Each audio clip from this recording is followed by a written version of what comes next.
Hello and welcome to your favourite show Sangini for today's woman.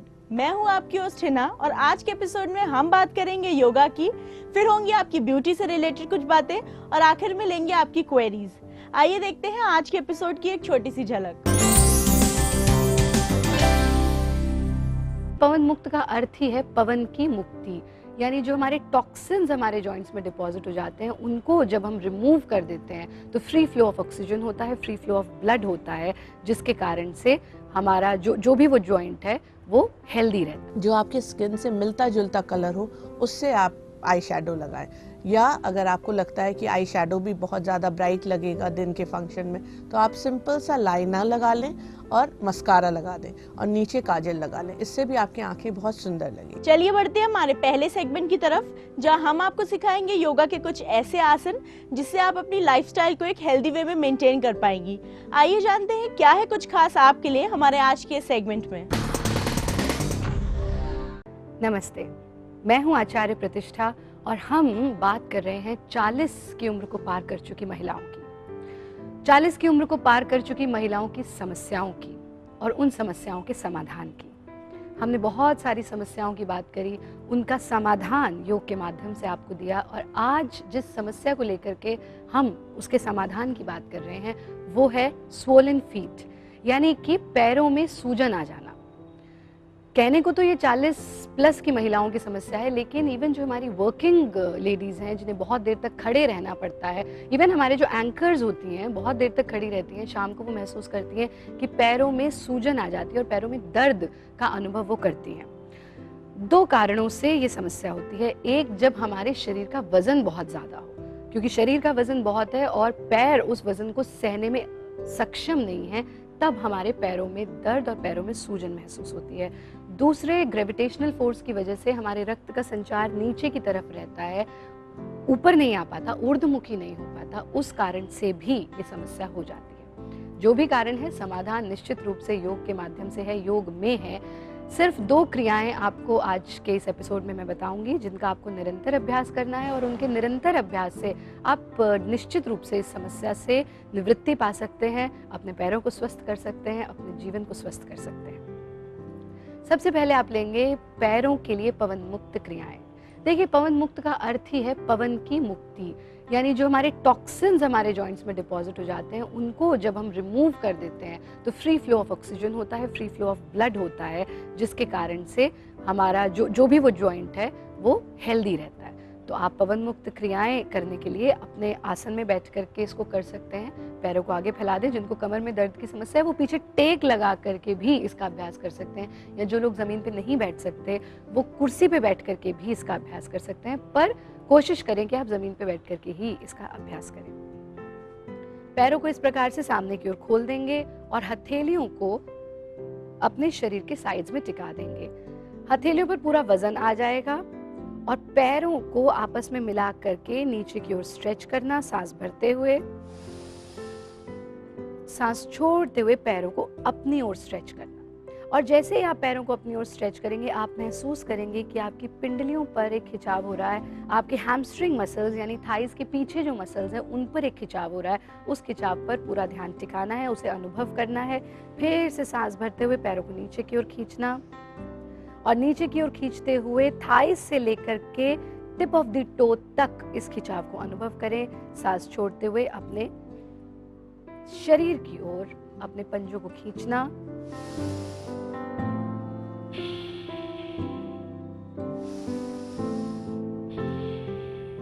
कम से कम 10 बार आप इसका अभ्यास करेंगे। पैरों को खोल देंगे, शरीर को ढीला छोड़ देंगे, पैरों को ढीला छोड़ देंगे, यानी कि पूरा स्ट्रेच देने के बाद जब उसे आप रिलीज करेंगे तो ब्लड का फ्लो और ज़्यादा अच्छी तरह से आपके शरीर में होगा, जिसके कारण से ये समस्या दूर हो जाएगी। दूसरी क्रिया में आप सिर्फ पंजों को मूवमेंट देंगे। जिस प्रकार से आप हाथ की मुट्ठी बनाते हैं इसी प्रकार से आप पंजों की मुट्ठी बना लेंगे और जब आप इसे पहली बार करेंगे आप महसूस करेंगे कि आपके पैरों में टक टक की आवाज़ भी हो रही है। इससे पता चलेगा कि कितने स्टिफ आपके पैर हैं और आपने अपने पैरों को कभी कोई एक्सरसाइज दी ही नहीं, सिर्फ उन पर वजन डाल करके हम उनसे काम लेते चले जा रहे हैं। फिर सांस छोड़ते हुए खींच देना, सांस भरते हुए फिर मुट्ठी बना लेना, सांस भरते हुए उंगलियों को ढीला छोड़ देना।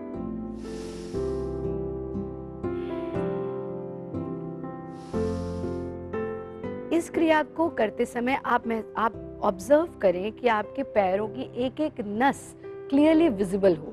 यदि वो क्लियरली विजिबल है यानी कि आप इसे सही रूप से कर रहे हैं। पूरा खिंचाव आ रहा है और पूरा कॉन्ट्रैक्शन, पूरी स्ट्रेचिंग आ रही है। फिर से पैरों को खोल करके ढीला छोड़ देंगे और यहाँ से तीसरी क्रिया के लिए पैरों में, दोनों पैरों के बीच थोड़ा सा गैप रखेंगे और चक्राकार मूवमेंट आप पैरों को देंगे।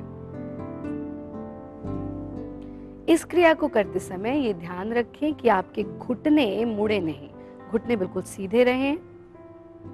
पूरा बड़ा चक्र बनाना, यानी दोनों पैर भीतर की तरफ और फिर बाहर की तरफ। सर्कुलर मूवमेंट के बाद, क्लॉकवाइज मूवमेंट के बाद एंटी क्लॉकवाइज सर्कुलर मूवमेंट देंगे। फिर से पूरा बड़ा चक्र बनाना, पैरों को ढीला छोड़ देंगे, गर्दन को ढीला छोड़ देंगे।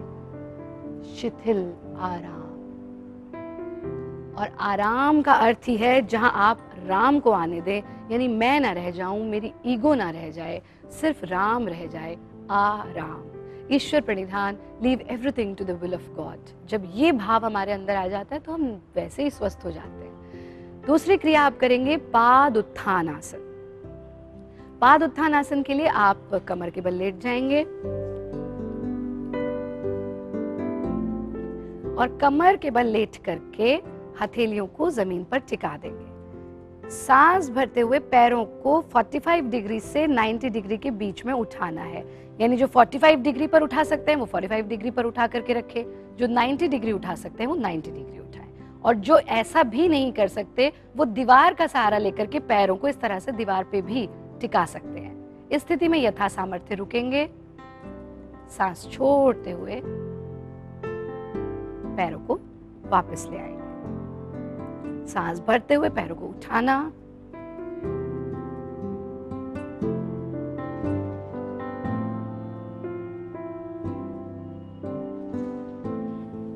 सांस छोड़ते हुए वापस ले आना।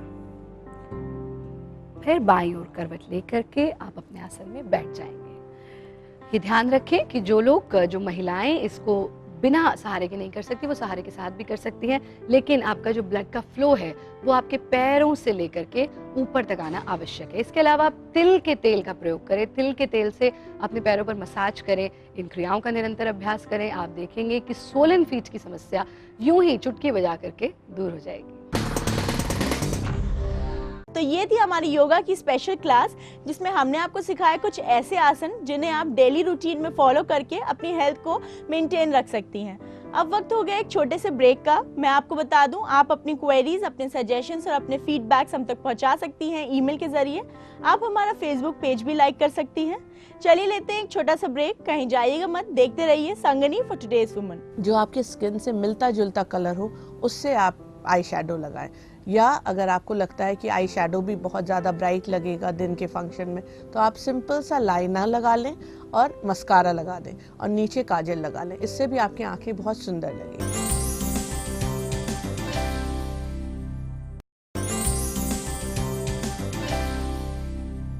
Welcome back after the break. अब हम बात करते हैं आपकी ब्यूटी रिलेटेड इश्यूज के बारे में। आज के एपिसोड में हम बात करेंगे कि इस फेस्टिवल सीजन में आप कैसे तैयार करें खुद को ताकि आप और ज्यादा अट्रैक्टिव दिख पाए। इस बारे में बात करने के लिए आज हमारे साथ स्टूडियो में मौजूद है हमारी beauty expert Dolly ji. Welcome to the show ma'am. Hello ma'am, जैसे कि आज के एपिसोड में हम बात कर रहे हैं कि कैसे फेस्टिवल में मेकअप करें जिससे कि हम और ज्यादा अट्रैक्टिव दिख पाए। तो जैसे कि मैं पहला सवाल आपसे यही पूछना चाहूंगी कि जैसे सावन के बाद फेस्टिवल सीजन शुरू ही हो गया है, तो आप मेकअप के बारे में कुछ ऐसी चीजें बताइए जिससे हम अपने आप को और अट्रैक्टिव बता पाए।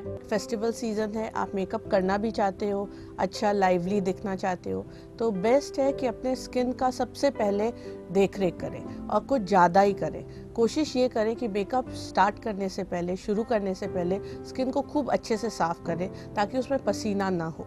अगर पसीना रह जाता है तो जैसे ही आप बेस लगाओगे तो सारे पोर्स बंद हो जाते हैं, तो उसमें और भी ज़्यादा स्किन ब्रीथ नहीं कर पाएगी। आएगी और पसीना और उभर कर आएगा। तो पहले तो आप खूब अच्छे से साफ कर लें। अगर पॉसिबल हो तो हल्का सा ठंडा पानी ले लें, बहुत ज़्यादा ठंडा ना लें, हल्का सा ठंडा पानी ले लें और उससे स्किन को साफ करें। उसके बाद क्लेंजर से साफ करें। उससे क्या होगा कि स्किन में एक हल्की सी ठंडक पहुंचेगी और जो भी क्लेंजर से जो भी गंदगी चिपक गई है पसीने की वजह से या वैसे भी आमतौर पे चिपक ही जाती है, तो वो सब बिल्कुल हट जाएगा। उसके 5 मिनट के बाद फिर मेकअप करना शुरू करें। पहले तो आपने पानी से साफ किया, उसके बाद क्लेंजर से साफ किया, उसके बाद आप बेस लगाएं। बेस ऐसा कोशिश ये करिए कि बहुत हल्का बेस लगाएं, स्पेशली अगर आप डे टाइम पे हैं, क्योंकि फेस्टिवल्स जैसे रक्षाबंधन है या और भी 15 अगस्त हम सेलिब्रेट करते हैं। अगर डे टाइम में आप कहीं बाहर जा रहे हो, जनरली इन 2 फंक्शंस में लोग डे टाइम में ही जाते हैं, तो बिल्कुल बेस हल्का रखिए ताकि वो रिफ्लेक्ट ना करे कि आप बाहर निकले हैं और सन में बिल्कुल वो चमकने लग जाए। हल्का सा बेस लें और उसके ऊपर फिर आप मेकअप करना शुरू करिए। शेड्स भी थोड़े से लाइट लीजिए क्योंकि बहुत ज़्यादा ब्राइट शेड्स अच्छे नहीं लगेंगे।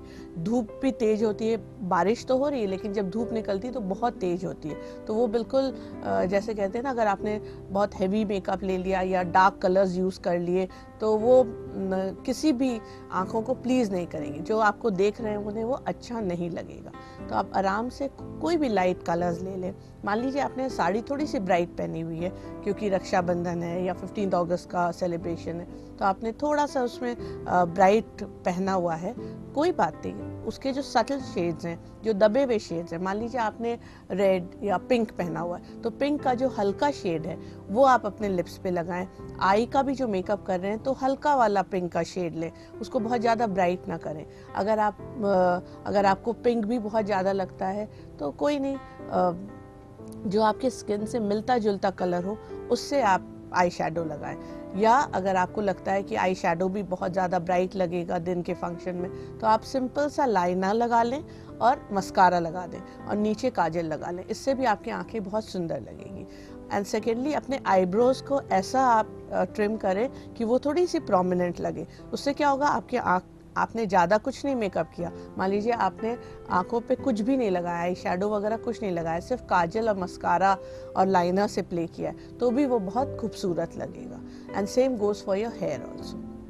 मैम, जैसे कि हम सब जानते हैं मेकअप में आईज का एक बहुत ही प्रोमिनेंट रोल होता है, तो आईज को कैसे डेकोरेट करें, और जैसे आपने बताया कि ये रेनी सीजन है, मॉनसून है, तो उसमें हम अपनी आईज की केयर भी कैसे करें मेकअप से? देखिए, मेकअप लगाने से पहले भी आप आंखों को, जैसा कि मैंने कहा, हल्के ठंडे पानी से धो लें।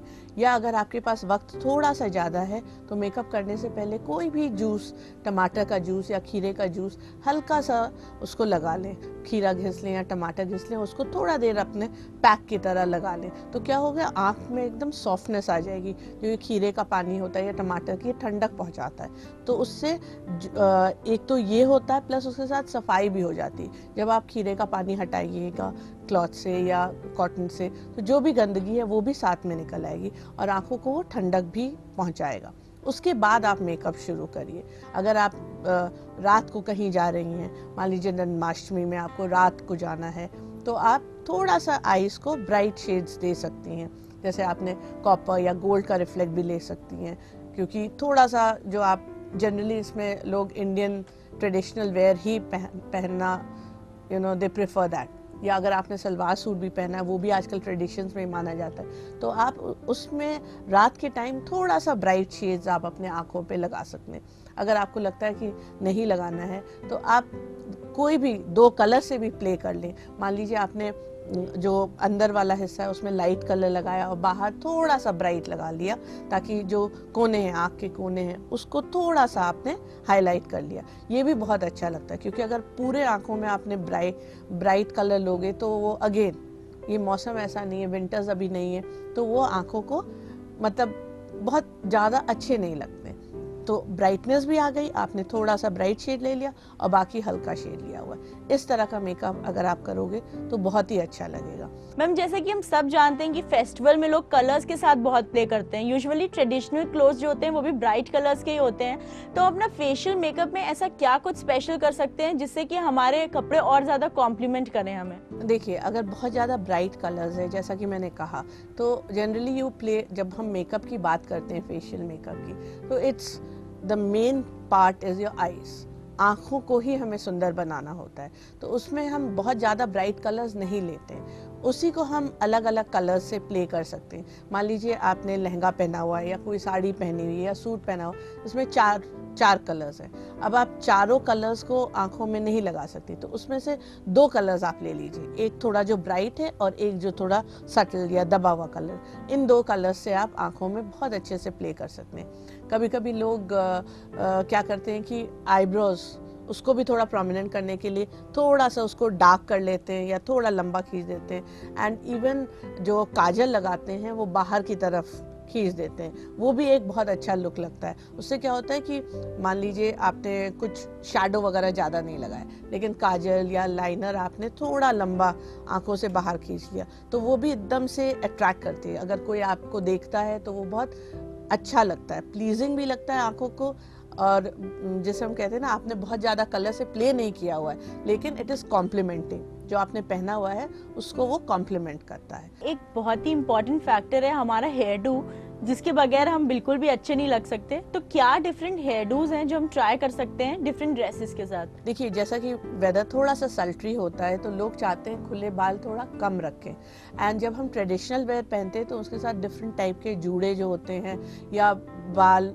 रफली बांध लिया, कोई यंग गर्ल है तो उसके ऊपर तो जूड़ा नहीं अच्छा लगेगा, तो उसको एक जैसे हम कहते हैं ना, बालों को खूब अच्छे से लिया और उसको बिल्कुल घुमाकर हल्का सा कोई क्लचर लगा दिया, या कोई अच्छा सा इंटरेस्टिंग सा क्लिप लगा दिया, या पूरे बाल एक तरफ ले गए ताकि एक नेक आपका मतलब ब्रीथ कर रहा है तो उतना गर्म नहीं लगता। पूरे बाल एक तरफ ले जाके डिफरेंट बहुत अच्छे पिन्स मिलते हैं, आप वो लगा सकते हो, या हेयर एक्सेसरीज होते हैं वो आपके अटायर से मिलते जुलते, वो भी लगा सकते हो। और जो थोड़ा सा मिडिल एज्ड है या जो साड़ी पहन रही हैं और जो कैरी कर सकती हैं, उनके ऊपर डिफरेंट स्टाइल के जूड़े बहुत अच्छे लगते हैं और इस वेदर के लिए कंफर्टेबल भी रहता है। अब जैसे आप गए हो, कोई फंक्शन है, वहाँ डांस भी होना है, या आप थोड़ा ज़्यादा मूवमेंट है, तो उससे क्या होता है, पसीना बहुत निकलता है। तो थोड़ा सा अगर आपका गला फ्री रहे, बाल उसके ऊपर ना आए, तो यू फील कंफर्टेबल। नहीं तो बिल्कुल जैसे घुटन सी होती है, गर्मी लग रही है, आप इंजॉय भी नहीं कर सकते। तो अगर आप हाई राइज या लो बन भी लेते हो तो भी काफ़ी हिस्सा जो आपका है गर्दन का वो नीट रहता है, क्योंकि बाल उसमें नहीं आ रहे। मैम हमारी आपसे बातचीत जारी रहेगी इस ब्रेक के बाद। अब वक्त हो गया एक छोटे से ब्रेक का। मैं आपको बता दूं, आप अपनी क्वेरीज, अपने सजेशंस और अपने फीडबैक्स हम तक पहुंचा सकते हैं ईमेल के जरिए। हमारा ईमेल आईडी है sangani@etv.co.in। आप हमारा फेसबुक पेज भी लाइक कर सकते हैं। चलिए लेते हैं एक छोटा सा ब्रेक, कहीं जाइएगा मत, देखते रहिए संगनी फॉर टुडेज वुमन। और एल्बोज थोड़े से आप देखेंगे खुरदुरे भी होते हैं, थोड़ा सा उसमें सॉफ्टनेस नहीं रहता, तो उसके लिए कोई भी एक अच्छा सा क्रीम ले लें और सॉफ्टनेस वाली जो क्रीम आती है वो लेके रोज एल्बोज में लगाएं।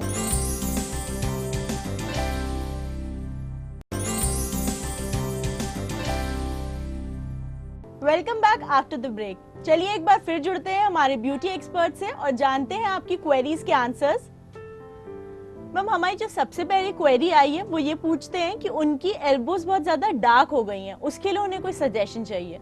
ये जो एल्बोज के इर्द गिर्द डार्कनेस आ जाती है, ये बहुत ही कॉमन प्रॉब्लम है, क्योंकि जब भी हम बैठते हैं या कुछ भी करते हैं, बेंड भी एल्बोज जैसे कहते हैं ना, सबसे ज़्यादा भार एल्बोज पे ही पड़ता है, तो रगड़ खाती है। इसके वजह से इसमें जो डस्ट है वो इकट्ठा हो जाता है। सबसे बेस्ट तरीका है कि आप उस एरिया को हो सके तो रोज स्क्रब करें। हल्का सा मलाई ले लें, मैदा ले लें, या फिर आप बेसन ले लें और उसमें हल्का सा दही डाल दें और थोड़ा सा नींबू का रस डाल दें। उससे अगर आप स्क्रब करेंगे तो धीरे धीरे आप देखेंगे कि ये जो मतलब डार्कनेस है एल्बोज के इर्द गिर्द वो दूर हो जाएगा। और एल्बोज थोड़े से आप देखेंगे खुरदुरे भी होते हैं, थोड़ा सा उसमें सॉफ्टनेस नहीं रहता, तो उसके लिए कोई भी एक अच्छा सा क्रीम ले लें और सॉफ्टनेस वाली जो क्रीम आती है वो लेके रोज एल्बोज में लगाएं, तो आप देखेंगे क्रीम से वो सॉफ्टनेस रहेगी। और जो भी अगर गंदगी चिपका भी है तो क्रीम के वजह से वो एरिया सॉफ्ट है, तो स्क्रब करने में आसानी रहती है और जो आपकी ये डार्कनेस की प्रॉब्लम है वो दूर हो जाएगी। मैम हमारी अगली क्वेरी है आभा जी की तरफ से, जो ये कहती है कि उनकी थाई एरिया में और शोल्डर एरिया में बहुत ज्यादा ब्लैक हेड्स हो गए हैं और उसके अराउंड वाइट ड्राइनेस भी हो जाती है, तो उसके लिए उन्हें क्या करना चाहिए? आभा जी, ये जो आपके ब्लैक हेड्स हो रहे हैं इसको आप तुरंत किसी प्रोफेशनल से या जो भी इसका जानकार है उससे रिमूव कराएं धीरे धीरे। और ड्राइनेस इस वजह से हो रहा है क्योंकि वहाँ पर मॉइस्चर नहीं पहुँच रहा है, या तो आप अच्छे से क्रीम नहीं लगा रही हैं और ब्लैक हेड्स की वजह से वो ड्राइनेस और बढ़ सा जा रहा है। तो सबसे पहले तो जो भी एरिया में है धीरे धीरे, आप ये ना करें कि एकदम से ही उसे निकालने की कोशिश करें, उसको खूब अच्छे से उसमें थोड़ा सा स्टीम दे के धीरे धीरे वो ब्लैक हेड्स रिमूव कराएं। क्योंकि अगर ये नहीं रिमूव होंगे तो आपको बहुत दिक्कत होगी, बाद में इसमें और भी गंदगी चिपकती जाएगी जो कि आपको इरिटेट करेगी और ये ड्राइनेस की समस्या आपकी बढ़ती जाएगी। तो पहले तो आप ये ब्लैक हेड्स रिमूव कराएं धीरे धीरे, और उसके बाद ये एरिया में ज़्यादा से ज़्यादा आप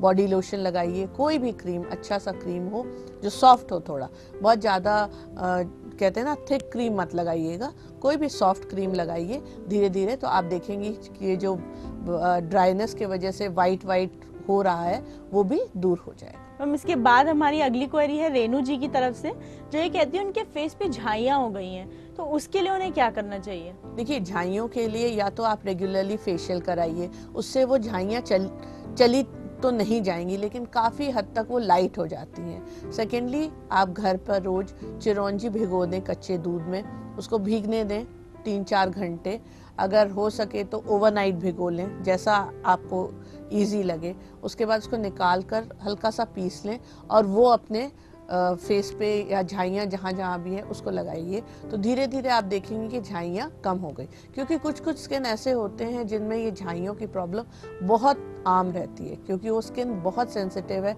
और जैसे ही आप सन में जाती हैं उसके वजह से ये झाइयाँ आ जाती हैं। सेकेंडली, आप जब भी बाहर निकलें या घर पे भी हैं तो आप सन ब्लॉक जरूर लगाएं, क्योंकि जो बचा हुआ स्किन है जिस पे झाइयाँ नहीं हो रही है वो बच जाएगा, वरना वो बिल्कुल फैलता जाएगा। और रेगुलरली फेशियल कराइए और ये चिरौंजी वाला आप करिए, तो आप देखेंगे कि आपकी झाइयाँ जितनी भी हैं वो खत्म तो नहीं होंगी लेकिन काफी हद तक डल हो जाएंगी। Thank you so much ma'am हमारे साथ ये इन्फॉर्मेशन शेयर करने के लिए। It's my pleasure.